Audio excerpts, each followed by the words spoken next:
말씀을 증거하기가 좀 그렇잖아요. 근데 이런 절기가 와서 예수님이 탄생하시기 전에 어떤 일이 일어나는가 말씀을 통해서 우리가 은혜를 받고, 또 탄생하시고 난 후의 일들을 통해서도 우리가 은혜를 받습니다. 우리가 어떻게 하든지 성경을 많이 알아야 다른 사람에게도 가르쳐 줄 수 있고 우리 자신도 순종해 나갈 수가 있습니다. 그래서 어떤 분들은 부활절 가깝고 고난절 되면 이제 산에 기도하러들 많이 가셔요. 우리 교역자들. 저는 특별히 그냥 그 주간에 하나님 말씀을 좀 더 배우는 게 좋겠다 싶어서 그냥 개인적으로 이번에도 지금 월요일부터 계속 산에 가서 있다가 저녁이면 내려와서 이렇게 새벽 준비도 하고 이렇게 합니다. 이번에 여기 18절로 25절 말씀 제목은 예수님 탄생과 요셉의 의, 두 대지로 나눠져 있습니다. 18절에서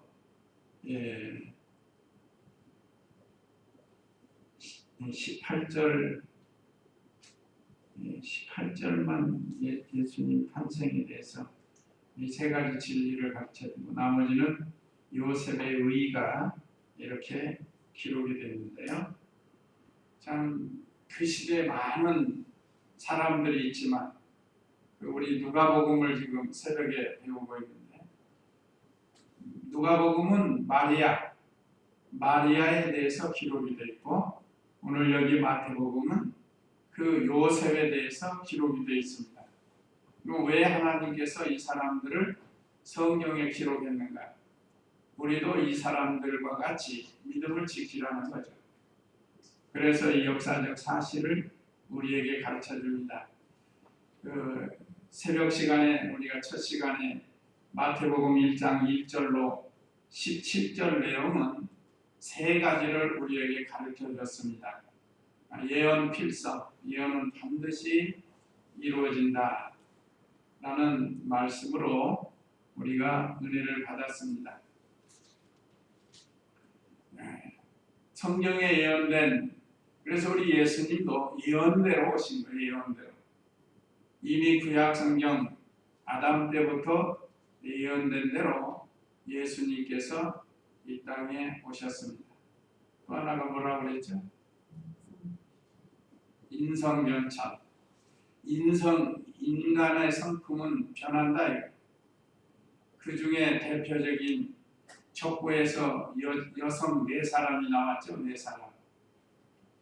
다말, 또 라합, 그 다음에 바세바, 또 하나 룻, 이런 이방 여인들, 또 부도덕한 여인들, 그런 사람들이 기록되어 있는데, 참 우리가 성경에 보면 어떻게 예수님 족보에 이런 사람들이 들어가는가?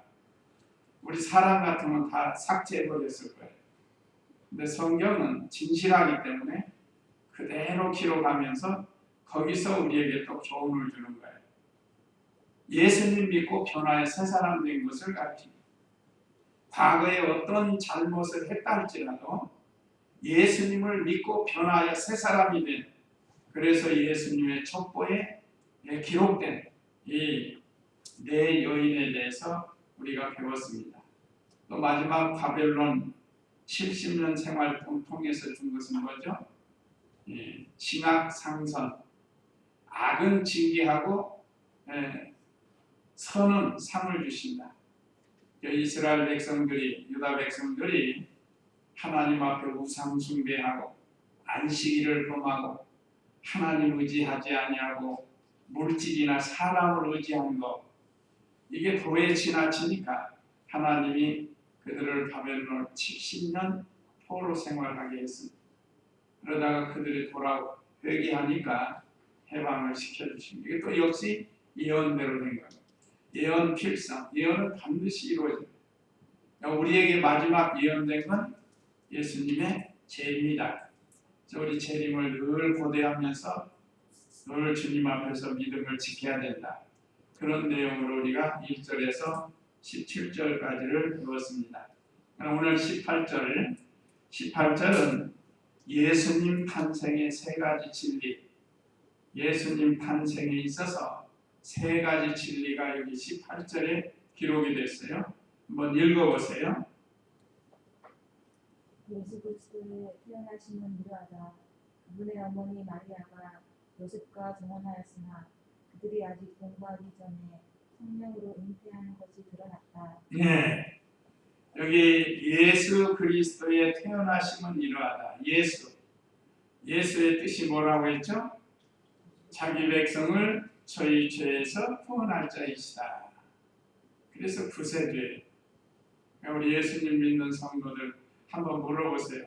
우리 시온이도 학교 가서 친구들한테 예수님 믿는다고 교회 다니는 아이들 예수의 뜻이 뭐니? 아니? 하고 한번 물어보세요. 웬만한 사람은 몰라요. 그냥 자꾸 가르쳐야 한다는, 자꾸 가르쳐.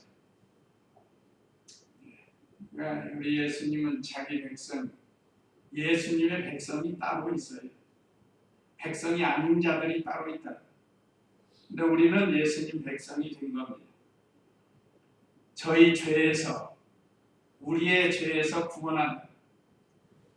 우리들이 지은 죄로 지옥 가야 되는데 예수님이 우리의 죄를 대신 짊어지시고 구원해 주시는 그리스도란 기름 부음을 받은 자다. 그럼 이렇게만 하면 안 돼요. 그럼 왜 기름을 부었나? 예수님 왕으로 기름 부음 받았고 제사장으로 기름 부음 받았고 선지자로 기름 부음을 받으셨다. 그래서 그리스도가 되신다. 그래서 우리 예수님은 우리의 만왕의 왕이 되시고 또 우리를 위해서 십자가에서 죽은 제물이 되는 제사장, 우리를 위해서 제사를 드려준 거예요. 말하자면. 그 다음에 하나님 나라의 복음을 선포한 선지자, 이 사역을 다 가지고 오신 분이 바로 그리스도다. 그래서 그리스도 예수 그리스도 이렇게 합니다.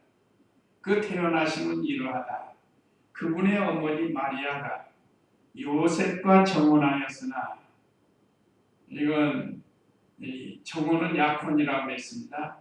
이건 지난주에 마리아를 통해서 우리가 배웠는데, 자, 그들이 아직 동거하기 전에 약혼은 했지만 동거하지 않았다. 요즘은 뭐 약혼도 안 하고 살아보고 결혼한다고 하잖아요. 살아보고. 이거 얼마나 이 망명된 세상인지 모르겠어요. 요즘 그 뉴스 같은 거 보면 아주 속상할 때가 많아요. 어린아이들의 부모가 돼가지고 오락에 빠져가지고 게임에 빠져가지고 어린아이를 그렇게 11살 먹어서 이렇게 컸어야 되는데 4살 여기 정도밖에 안 된다. 이거 뉴스 보셨죠? 안 먹이고 투드러 패고 지금 아마 형 좀 감옥살이 좀 해야 될 거예요. 얼마나 이 세상이 말세가 되는, 참 어떤 때는 막 두려워요. 자, 정혼을 했지만 서로의 정교를 지키는 거예요. 서로의 정교를 지키는 거예요. 그래서 우리도 몸의 정결뿐만 아니라 신앙의 정결을 잘 지켜야 된다는 것을 지난 시간에 말씀을 통해서 배웠습니다. 성령으로 잉태한 것이 드러났다. 이제 이건 이제 25절까지의 서론이라는. 그러면 잉태하고 난 다음에 어떻게 됐는가? 여기 오늘 19절로 20절 요셉의 의로운 마음 세 가지, 요셉의 의로운 마음 세 가지가 기록됐습니다. 이제 이걸 우리가 배우는 거죠. 19절 읽어보세요.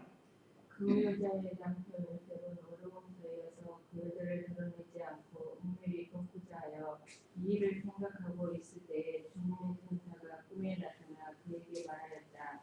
다윗에 대한 요셉아 내 아내 마리아 데려오는 것을 두려워하지 마라. 그 여자에게 잉태된 것은 선물인 것이라. 예. 자, 그 여자의 남편 요셉은 이제 정은 약혼을 했으니까 있으면 남편이 될 거란 말이에요. 아직 결혼해서 남편이라는 단어가 좀 그런데 이제 약혼해서 꼭 이 당시 유대인들은요, 이 정혼하면 결혼을 해야 되니까. 그래서 그 여자의 남편 되는 요셉은 의로운 자여서 이후에 또 버리지 않냐고 같이 결혼해서 살아요. 그러니까 이제 남편으로 기록이 된 겁니다. 근데 의로운 사람이라고 했습니다. 뭐가 의로운가? 세 가지. 첫째, 그 여자를 드러내지 않았다는 거예요. 그 여자는 마리아가 지금 자기도 모르게 임신을 했다는 거예요. 이건 지금 약혼자인 요셉도 모르는 누구의 아기를 가진 거예요. 지금 아직 몰라요, 지금. 이 마리아가 나오고 약혼을 했는데 임신을 했단 말이에요. 이건 우리 고목사님 설교 시간에 들었습니다. 남자들이 다른 건 다 참아도 자기 여자가 다른 남자 아이를 가지면 그건 못 참는다는 거죠. 아마 요즘 여자들도 다 그러겠죠. 옛날하고 달라가지고. 근데 자기가 사랑해서 결혼해서 가정을 이룰 마리아가 잉태를 했는데 참 얼마나 뭐라 그래야 돼? 참 황당한 일이겠어요. 그런데 그걸 드러내지 않았습니다. 가족에게도 알리지 않고 친구에게도 알리지 않고 자신만이 알고,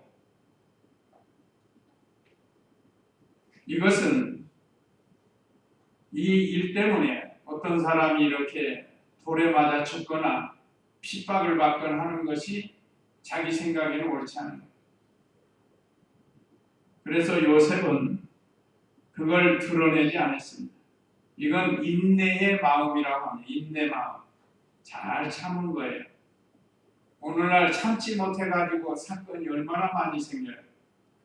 아마 자동차 타고 가다가도 홧집에 뭐하고, 또 홧집에 다른 집에 가가지고 불을 놓고, 지금 얼마나 포악한 시대가 됐는지 몰라요.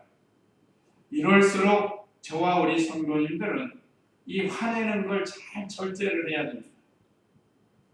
화 한번 잘못내면 나중에 엄청난 일을 할 수 있어요. 요셉은 드러내지 않고 잘 참았습니다. 오늘 저와 우리 성도님들도 우리가 가정생활이나 교회생활이나 사회생활, 학교생활, 우리 각자에게 주어진 생활 속에서 참는 걸 잘 해야 됩니다. 분을 내어서 죄를 짓지 말고, 에베소서 4장이 있죠. 한번 거기 찾아보실까요? 에베소서 4장 26절, 이런 말씀들은 우리가 꼭 기억해야 돼요. 읽어보세요. 화를 내어도 죄를 짓지 마라. 해가 지도록 불을 굽지 말고 마귀에게 틈을 주지 마라. 화를 내어서 죄 짓는 건 마귀가 틈을 타는 겁니다. 분을 품고 있는 것도 마귀가 지금 내 마음에 들어와서 분을 가지게 하는 거예요, 사람이. 그렇기 때문에 화를 내어도 죄 짓지 말고, 사람이 순간적으로 화가 확 나고, 이런 게 없는 사람은 거의 없어요. 우리 속에는 부패성이 있기 때문에 누가 조금만 자존심 상하게 하면 화가 막 나요. 자, 그래도 화를 내어도 죄는 짓지 말라는 거예요. 이거 한마디로 말하면 잘 참으라는 거죠. 또 해가 지도록 분을 품지 말고, 어떤 사람이 나에게 잘못했으면 그날 해결을 보라는 거예요. 그 사람하고 안 되면 하나님과 1대1로 해결을 봐야 돼요. 그래서 그 다음 날로 넘어가지 말라는 거예요. 그래야 마귀를 이길 수 있습니다. 그 마귀는 그걸 가지고 계속해서 역사해요. 그래가지고 나중에는 막 꼴도 보기 싫고 막 그렇게 만들어요. 그게 오늘 이 말씀이 있습니다. 그게 마귀에게 틈을 주는 거예요. 우리는 주님의 보혈을 의지해서 원수까지도 사랑할 수 있는 능력을 우리에게 주십니다. 그러니까 실제로 내 속에서 이게 없어야 돼요. 없어야. 그래야 마귀로 틈을 주지 않는 겁니다. 그러니까 이 사람 요셉은 이 말씀을 붙들고 끝까지 잘 참는 거예요. 그래서 우리 성도님들도 하여간 잘 참는 자에게 복이 있다고 그랬습니다. 그 다음에 두 번째는 그 일을 가만히 끊고자 했습니다. 끊고자. 은밀히 끊고자 했다. 구역에는 가만히 끊고자 했다고 했습니다. 우리 오늘 본문에 보면 그 여자를 드러내지 않고 가만히 끊고자 하여, 여기 우리 바른 성경에 은밀히 끊고자 했다고 해요. 다른 사람 모르게. 이건 자기가 용서해 주는 거예요. 자기가. 근데 보통 우리 사람은 뭔 일 있으면 막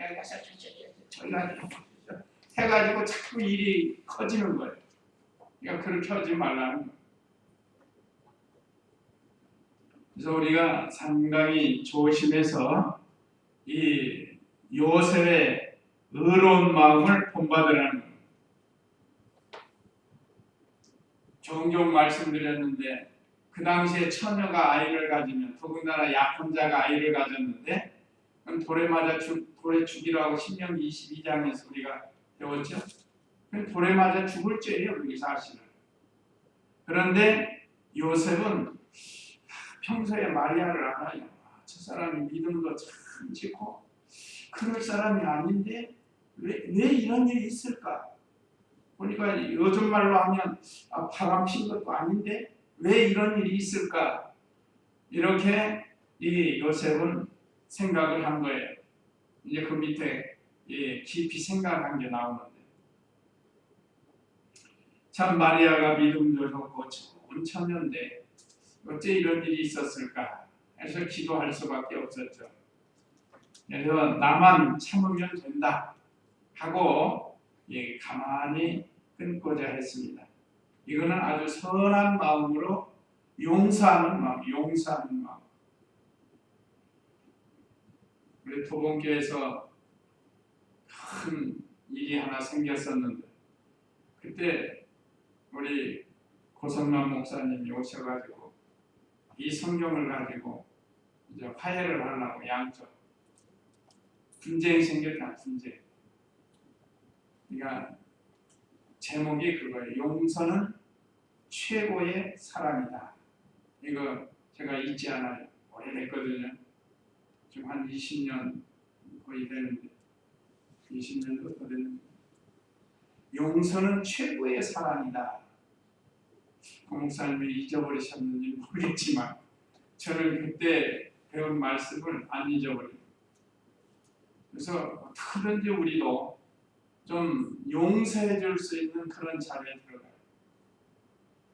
지금도 보면 어떤 사람들 대화해 보면 굉장히 나라에 대해서, 사회에 대해서 부정적인 사람이 있어요. 좀 우리가 신앙으로 그런 걸 좀 덮어주고 이해해주고 좀 그렇게 나가면 참 자기도 편하고 듣는 사람도 편할 텐데 계속해서 부정적으로만 얘기하는 거예요. 그러니까 참 용서심이 부족하지 않는가 그런 생각이 들어요. 우리는 좀 참 마음이 태평양은 안 돼도 여기 동광양 바다처럼 좀 넓어가지고 용서해주는 그런 마음이 참 좋지 않겠어요? 좋죠. 용서는 최고의 사랑이다. 이거 아주 좋은 말씀이에요. 그래서 용서하는 마음, 이건 선한 마음, 하나님이 주시는 마음입니다. 그래서 우리도 어떤 사람의 불의가 드러날 때 이 요셉과 같이 용서하는 마음을 가지라는 거예요. 이것도 제 얘기가 아니고 한번 요한복음 8장 1절, 우리가 이 말씀도 잘 아는 내용입니다. 가늠하다가 붙들린 여자 예수님께 끌고 와가지고 예수님이 어떻게 가르쳐줬는가. 8장 1절 한번 읽어보세요. 요한복음. 예수께서 올리브산으로 가셨다. 이른 아침에 예수께서 다시 성전에 오시자 모든 백성이 그분께로 모이니 예수께서 앉아서 그들을 가르치셨다. 서기관들과 바리새인들이 가늠하다가 붙잡힌 여자를 끌고 와서 가운데 세우고 예수께서 묻기를 선생님, 이 여자가 가늠하다가 현장에서 붙잡혔습니다. 모세는 율법에서 이런 여자들을 돌로 치라고 우리에게 명령하였는데 당신은 뭐라고 말하시겠습니까? 했으니 네, 그 10절 읽어보세요. 예수께서 일어나서 그 여자에게 말씀하시기를 여자야, 그들이 어디에 있느냐? 너를 정죄하는 자가 아무도 없느냐 하시니 그 여자가 말하였다. 주님, 아무도 없습니다. 예수께서 말씀하시기를 나도 너를 정죄하지 않으니 가거라. 그리고 이제부터는 더 이상 죄를 짓지 마라 하셨다. 네, 예수님께서 가늠하다가 붙잡힌 여인을 데려오니까 그 사람들은 모세의 율법을 들어서 모세는 이런 사람을 돌로 쳐서 죽이라고 했는데 당신은 어떻게 하겠습니까? 하고 물은 거예요. 예수님은 지금 사랑을 강론하잖아요. 강론. 돌로 치라고 하면 모세보다 뭐 별로 나은 것도 없고 용서해 주라고 하면 모세의 율법을 어겼다고 할 것이고 아주 진퇴양난으로 지금 예수님 꼬투리 잡으려고 데리고 왔는데 그 이제 좀 읽지 않았지만 그 과정이 예수님께서 엎드려 손가락으로 땅에 글씨를 쓰고 또 두 번째 또 땅에 글씨를 쓰면서 그들이 양심의 가책을 받아서 다 갔다 그러잖아요. 너희 중에 여인을 보고 음욕을 품지 않는 자마다 돌을 들어서 쳐라. 그게 얼마나 가치가 있죠. 그리고 내 이웃을 내 몸과 같이 사랑하라. 아마 이런 내용으로 썼을 것이라고 우리 이병조 목사님은 말씀을 하십니다. 이것이 용서해주는 마음이에요. 용서해주는 마음. 우리도 이번 성탄절을 통해서 요셉이 이런 마음을 가졌다는 것. 그 다음에 20절에 보면 이 일을 생각하고 있을 때 이제 이게 중요한 해결책이에요.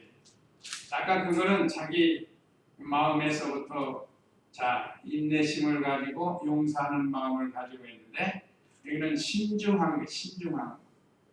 이 일을 생각할 때는 그냥 생각이 기도하면서 생각했어요. 요셉 정도의 신앙이면 기도했을 거예요. 잠깐이고 언제고 기도를 했을 거예요. 마리아를 두고도 기도하고 이게 어떤 일인지 기도를 했다. 그러면서 깊이 생각을 한 거. 이건 신중한 마음. 우리나라 말에 홧김에 뭐 한다는 말 있잖아요. 내가 차마 입으로 말을 못 하겠어요. 아시는 분은 다 아시니까. 홧김에 뭐 한다는 말이 있는데 그렇게 하면 안 되고 기도해라는 게 기도. 그러면 하나님께서 반드시 길을 알려준다. 이런 일뿐만 아니라 저와 우리 성도님들도 개인이나 가정이나 교회나 국가가 어떤 문제가 생길 때는 깊은 기도가 필요하다. 그냥 드러난 것만 보고 가지고 근심하고 낙심하고 원망하고 불평하고 그럴 게 아니라 왜 이런 일이 오는가 우리가 기도해야 돼. 하나님께서 뜻을 가르쳐 줍니다. 기도하게 되면 하나님과 또 사람에게 유익이 되는 이런 일을 하게 돼. 그래서 기도하고 나니까 여기서 이제 하나님께서 천사를 보내가지고 알려준 거예요. 20절 다시 보면 주님의 천사가 꿈에 나타나 그에게 말하였다. 다윗의 자손 요셉아, 네 아내 마리아 데려오는 것을 두려워하지 마라. 그 여자에게 잉태된 것은 성령으로 된 것이다. 여기 꿈에 나타났다. 이 성경 완성되기 전에는 하나님의 계시 방법이 꿈, 환상, 우림 같은 음성, 이런 제비뽑기 이런 것들을 통해서 하나님이 계시해 줬어요. 뜻을 알려줬다. 계시라는 건 하나님의 뜻을 알려주는 것을 가르쳐요. 근데 여기서도 마찬가지예요. 그러나 오늘날은 꿈을 통해서 오는 게 아닙니다. 그냥 완성된 진리를 성령의 감동으로 하나님께서 깨닫게 해주신다. 자, 이렇게 기도하고 그날 밤에 하나님께서 가르쳐 준 거예요. 그래서 기도가 이렇게 좋은 겁니다. 이제 주 내용은 하나님께서 천사를 보내서 알려준 것 세 가지인데, 첫째는 마리아가 잉태한 아이는 성령 하나님께서 잉태케 했다. 이렇게 가르쳐 준 거예요. 그래서 여자에게 잉태된 분은 성령으로 된 것이다 하고 천사를 통해서 가르쳐 줬습니다. 이것은 인류 역사상 한 번 있는 거예요. 전에도 없고 후에도 없는 오직 한 번 예수님을 통해서 이루어진 겁니다. 그 다음에 21절 읽어보세요. 여자가 아들을 낳을 것이니 그분의 이름은 예수라고 하여라. 이는 그분께서 자기 백성을 그들의 죄에서 구원하실 것이기 때문이다. 예, 그 여자가 아들을 낳을 것이니 그분의 이름을 예수라고 하여라. 이게 이제 요절이에요. 예수의 뜻이 기록이 되어 있습니다. 예수는 이미 말씀드린 것처럼 구원자, 임마누엘, 그리스도, 노엘이라는 단어가 그리스도라는 말의 다른 나라 말이래요. 우리 다른 나라 말. 노엘 찬송가에도 있죠. 그래서 세계 여러 곳에서 예수님이라는 그 단어를 각 나라별로 하니까 우리나라는 예수님이라고 하지만 영어로는 지저스라고도 하고 그리스도라고도 하고, 그리스도는 원래 헬라어에서 파생된 말이에요. 그러니까 참 예수님은 자기 백성을 저희 죄에서 구원한다. 아까 이미 설명을 드렸습니다. 그래서 이름을 예수라고, 아들을 낳을 것이니까 예수라고 하여라.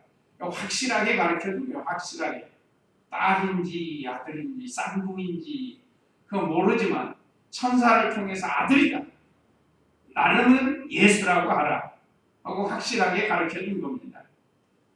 그리고 그분이 와서 해야 할 일, 이름의 뜻까지 이렇게 확실히 가르쳐줬어요. 얼마나 요셉이 그때 요즘 가서 무릎을 탁 치면서 바로 이거구나 하고 깨달았을 거예요. 큰일 날 뻔하잖아요. 나도 모르게 낸 남자 아이를 가져가지고 이 도저히 성령으로 잉태된 건 누구도 상상할 수가 없기 때문에 요셉이 이런 위대한 마음이고 신앙이라고 할 수 있습니다. 잘 참으니까, 용서해 주니까 이렇게 하나님께서 길을 열어준 거예요. 또 22절 읽어보세요. 이 모든 일이 일어난 것은 주께서 선지자를 통하여 하신 말씀을 성취하시려는 것이니 말씀하시기를 봐라 처녀가 잉태하여 아들을 낳을 것이며 그의 이름을 임마누엘이라 부를 것이다. 네, 이 모든 일이 일어난 것은 주께서 선지자를 통하여 하신 말씀을 성취하려는 것이니, 지금 이 요셉 마리아에게 일어난 이 일들은 하나님께서 다 이미 예언된 말씀을 이루기 위한 것이라는 거예요. 다시 한마디로 하면 이 일은 예언대로 된 것이다. 예언은 그 23절 예언의 말씀은 어디에 있죠? 이사야 7장 14절. 이것도 요절이에요. 그러니까 우리가 오래 신앙생활하면 이런 중요한 요절은 암송해 두는 게 좋습니다.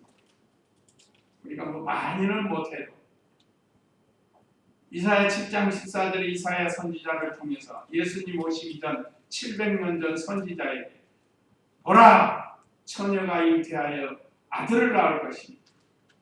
이름을 임마누엘이라 하리라. 이것은 주전 700년 전에 예언된 거라. 그러니까 예언대로 됐다는 게 예언대로. 근데 구약 성경에는 번역이 없어요. 임마누엘이라 부를 것이냐 하셨으니 이 이름은 번역하면 하나님께서 우리와 함께 계시다라는 뜻이라고 했습니다. 하나님이 우리와 함께 하시려고 예수님을 이 땅에 보내서 임마누엘로 오신 분이다. 이건 하나님께서 창세전에 예정하셨고 선지자들을 통해서 예언하게 하고 오늘날 우리로 하여금 이 하나님이 이루어진 예정하신 뜻이 이루어진 것을 우리로 하여금 믿게 하는 것. 감사해요. 예수님이 십자가 죽으시고 부활하시고 승천하시고 하나님 보좌 우편에 앉아 계시는 것, 이거 어떻게 우리가 알겠어요? 성령께서 우리로 하여금 믿음을 주시고 그 믿고 깨닫게 해주시고, 그래서 예수님은 임마누엘로 우리와 함께 계시려고 세상에 오셨습니다. 그래서 예수님이 계신 곳에는 하나님이 같이 계시는 거예요. 그 다음에 이제 24절로 25절은 요셉의 믿음과 순종이 또 여기 기록되어 있습니다. 24절 읽어보세요. 요셉이 잠에서 깨어나 주님의 천사가 그에게 명령한 대로 행하여 그의 아내를 데려왔으나 아들을 낳을 때까지 그 여자와 동침하지 않았고 아들을 낳자 그분의 이름을 예수라고 하였다. 예, 첫째는 순종입니다. 순종. 천사가 명령한 대로 그 아내를 데려왔어요. 이것도 여기 쉽지 않잖아요. 굉장히 어려운 문제입니다. 가족들, 주변 환경 이런 거 보면 참 어려운 건데 요셉은 이제 확실히 믿었어요. 야, 하나님께 성령께서 잉태한 하나님의 아들을 잉태했다. 확실히 믿은 거예요. 그래서 아마 자기 아들보다도 더 잘했을 것 같아요. 참 주변 환경을 보거나 가족들이나 친척들이나 이웃들을 보면 어려운 일이지만 생명 내어놓고 체면도 내어놓고 주님이 맡겨주신 일을 순종한 겁니다. 오늘 저와 우리 성도님들도 하나님 말씀을 배워서 잘 순종해서 순종의 열매를 맺히라는 거예요.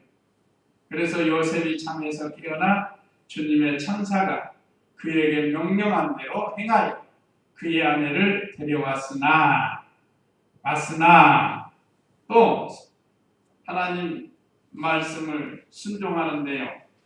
아들을 낳을 때까지 그 여자와 동침하지 않았고, 이거는 경건입니다. 경건.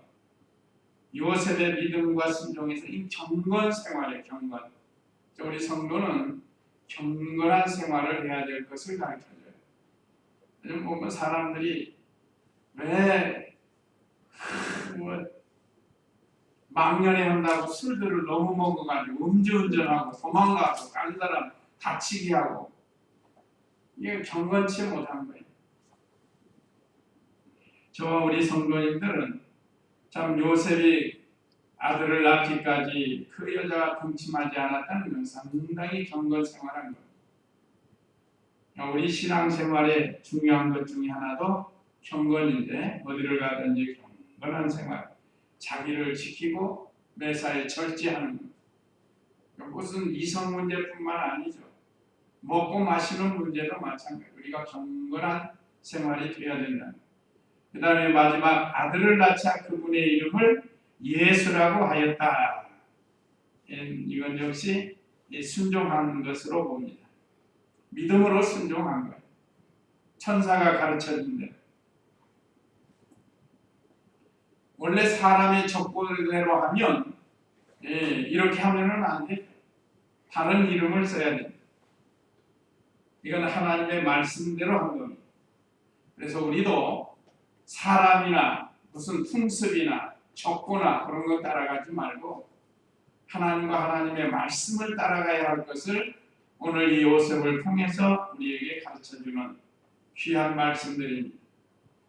우리가 해마다 성탄절이면 다시 배우는 말씀이지만 이 말씀들이 실제로 우리 생활 속에서 잘 적용이 돼서 요셉과 같이 의로운 마음 가지고 살고 또 요셉과 같이 믿음으로 순종하고 그 다음에 예수님의 탄생의 세 가지 진리. 예수님은 참 하나님이시고 참 사람이시고 그 다음에 우리의 참 구세주가 되신다. 이것이 탄생 삼진 예수님 탄생의 세 가지 진리. 그래서 이 내용들을 우리가 잘 기억하고 감사하면서 또 우리 자녀들이나 주일학교 학생들에게도 잘 가르쳐주는 그런 우리가 되어야 되겠습니다. 이제 다 같이 잠시 기도하겠습니다.